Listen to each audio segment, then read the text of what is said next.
आज हम आए मांडो और मांडो में हम आपको दिखाएंगे रानी रूपमती का महल। ये जो मेरे पीछे देख रहे हैं रानी रूपमती का महल है। मैं देखता हूँ और आपको भी दिखाता हूँ।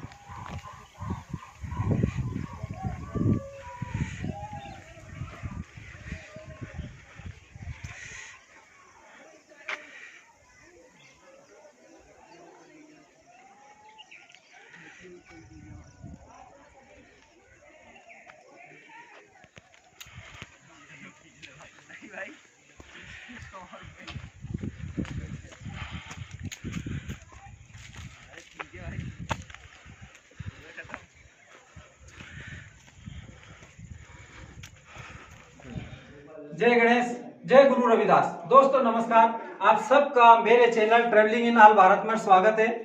आज हम आए मांडो और मांडो के जो भी दार्शनिक स्थल है या जो स्थल है, जो भी ऐतिहासिक स्थल है, उनको हम देखेंगे और आपको भी दिखाएंगे। और मेरे साथ है मेरी मिसेस और मेरा बेटा, और मेरे साथ है राम कन्हैया वर्मा जो गाइड है यहाँ पर।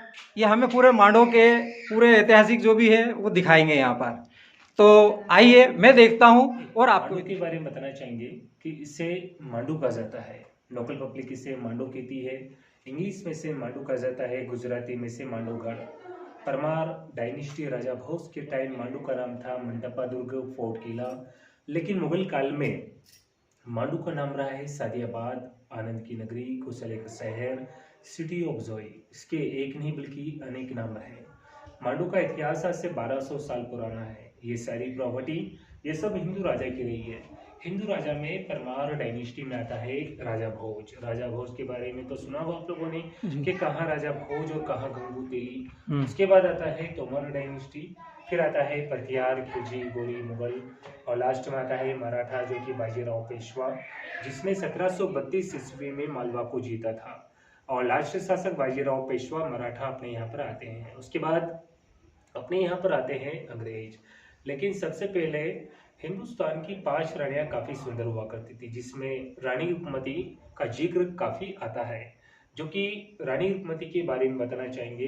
ये जो बिल्डिंग देख रहे हैं इसे रानी रूपमती मंडप या पवेलियन कहा जाता है। रानी रूपमती धर्मपुरी की राजकुमारी की राजा मानसिंह की वाइफ थी। राजा मानसिंह जो जयपुर का राजा कहलाता था।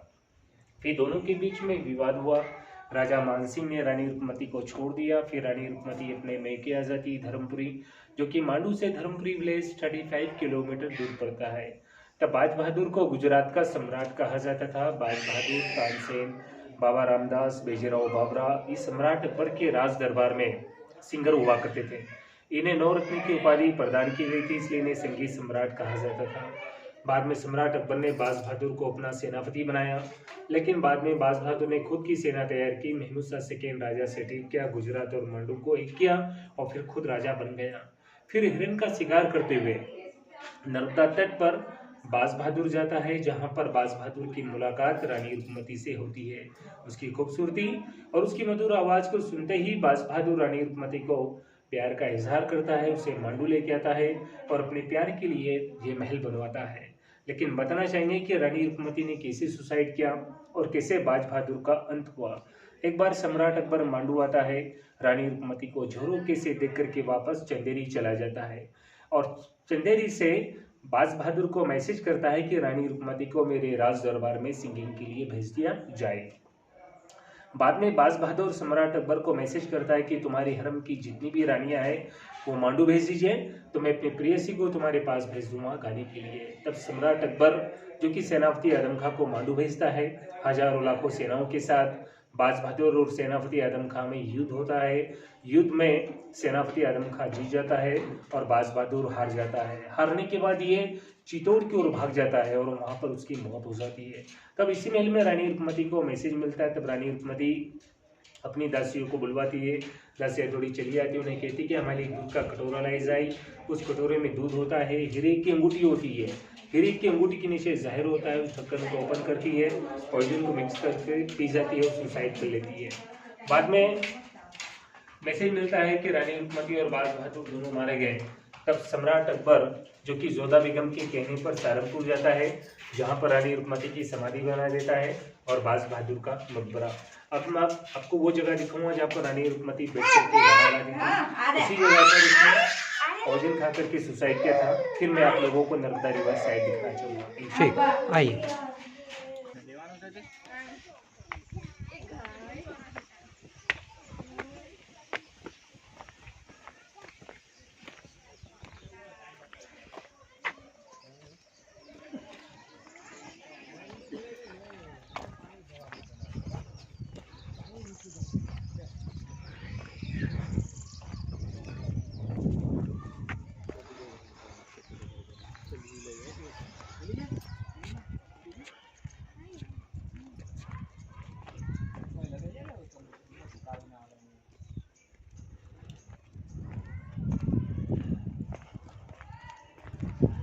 रानी रुकमती का संगीत महल कहा जाता है।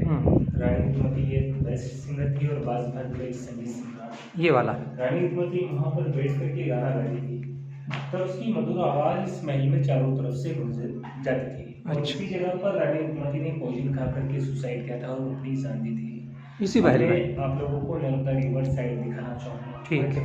रानी रुकमती हिंदू थी और बाज बहादुर एक मुस्लिम राजा, मुस्लिम। जो कि बाज बहादुर की प्रेमिका रानी रुकमती थी। रानी रुकमती मां नर्मदा जी की सच्ची भक्ति थी। अच्छा। जब तक दर्शन नहीं होते थे तब तक उसके महल में जाकर के खान पीन नहीं होते थे, इसका दर्शन केवल हुआ करता था, जो कि नर्मदा रिवर साइड देखी है। रानी रुकमती नर्मदा जी के दर्शन करने के लिए ऊपर की ओर जाती थी। अच्छा। अभी इस गेट को क्या स्टॉप कर दिया है, बंद कर दिया अभी इसको, वरना मैं आप लोगों को ऊपर तक लेके जाता। मैं बाहर से नर्मदा रिवर दिखाना चाहता हूँ। ठीक ठीक।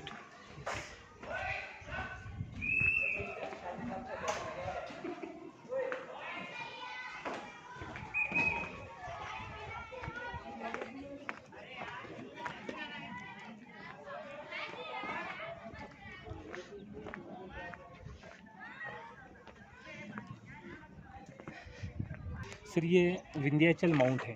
ये मांडू चारों तरफ से विंध्याचल माउंट में घिरा हुआ है। अच्छा अच्छा। अरावली पर्वत और विंध्याचल पर्वत की जो मध्य की श्रृंखला होती है इसे मालवा का पठार कहा जाता है। ये जो आप वी आकार की घाटी देख रहे हैं, हाँ, इसे मालवा का पठार कहा जाता है। अच्छा अच्छा। और मांडू की समुद्री सतह से हाइट 2000 फीट की ऊंचाई पर यह मांडू बसा है। अच्छा। सबसे पहले नर्मदा जी की स्टार्टिंग अमरकंटक से हुआ था मध्य प्रदेश में। हाँ हाँ, अमरगढ़। जो कि नर्मदा जी ओंकारेश्वर महेश्वर से बहती हुई उल्टे हाथ खलघाट, खलघाट से गुजरात, गुजरात से भरूच से अरब सागर में जाकर के मिली है। ये जितना भी वाटर देख रहे हैं अभी ये रेन वाटर है। बैक साइड में जब मौसम साफ हो जाता है तब नर्मदा नदी आज भी धारा एक लाइन के रूप में कलकल की तरह बहती हुई क्लियर दिखाई देती है। अच्छा। और ये बाउंड्री वॉल है, ये मालवा का लास्ट बाउंड्री वॉल है। एमपी को 2 पार्ट्स में डिवाइड किया है, first Malwa and second Nimar. जहाँ पर आप खड़े से मालवा क्षेत्र कहा जाता है और उसके बैक साइड में निमाड़ क्षेत्र है। मालवा क्षेत्र की कहावत है कि मालव धरती गहन गंभीर, पक पक रोटी डग डग नीर, यानी मालवा क्षेत्र इकोनॉमिकल में काफ़ी रिच रहा है।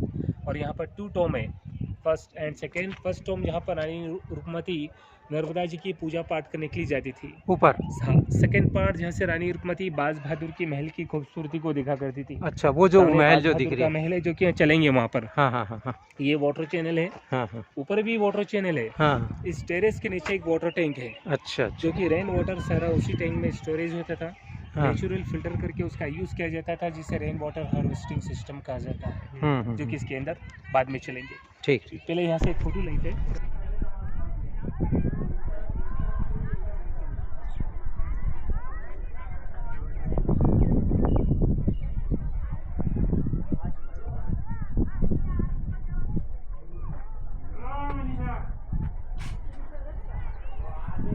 यहाँ से एक फोटो लेते हैं। कुछ नहीं, आपका सारा पैसा वसूल हो गया फोटोग्राफी में। 10 शानदार फोटो लिया।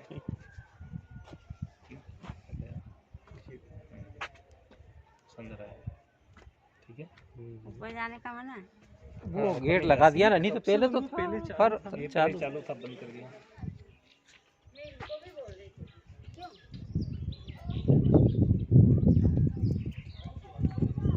चलो तो भैया बना रहा है, कॉर्नर से बना देना तो पूरा स्पेस आ जाता है अच्छे से।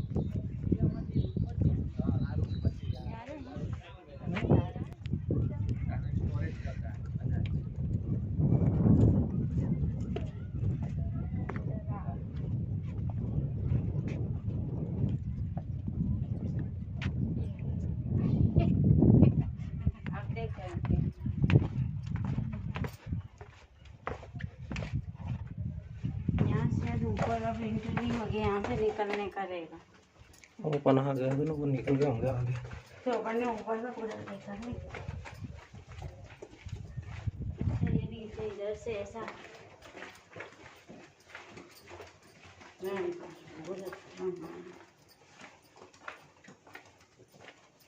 सर ये वाटर टैंक है। ये देखिएगा, इसी गेट से रानी रुक्मती इस महल के अंदर जाया करती थी। अच्छा, गेट है। ये वाला, यस, ये वैसा ही बना है, मतलब पुराने समय का ही है ना, कुछ इसमें हेर फेर पुराने जमाने का ही है। पुराने जमाने का। अब यहाँ का कंप्लीट हो गया है। अब यहाँ से कारों में बैठ करके अपने बाग मंदिर के महल में चले गए। चलो संगीत की जगह देखेंगे। ठीक है, यस, ये ठीक है। देखिए, यहाँ से देखिए।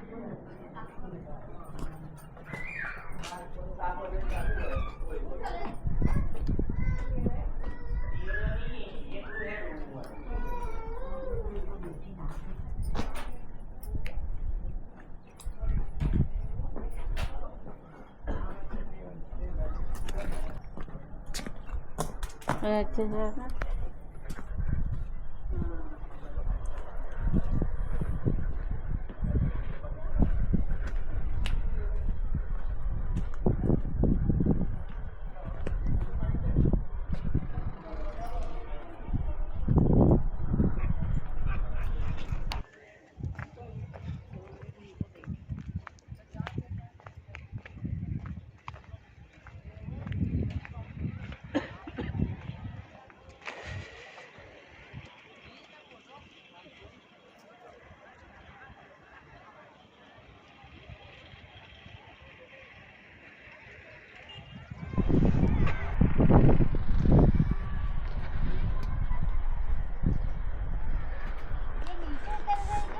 हाँ।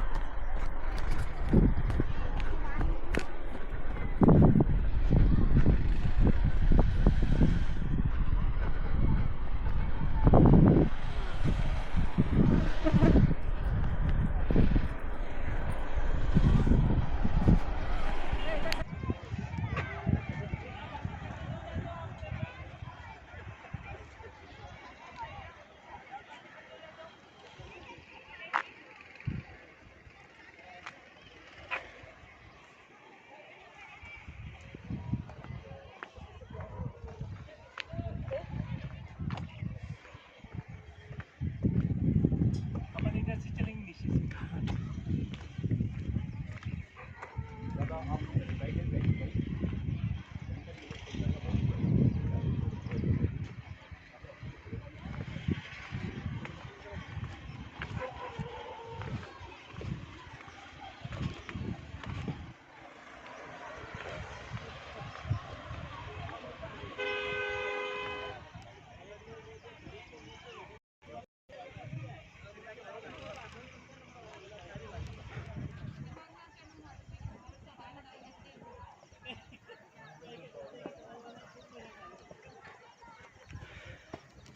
फोटो वोटो तू क्या कर रही?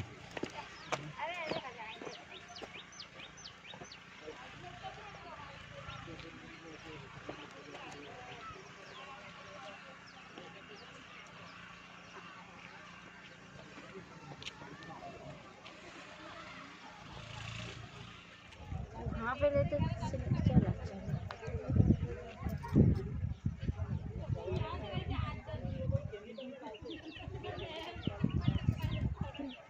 इतने में हो गया था।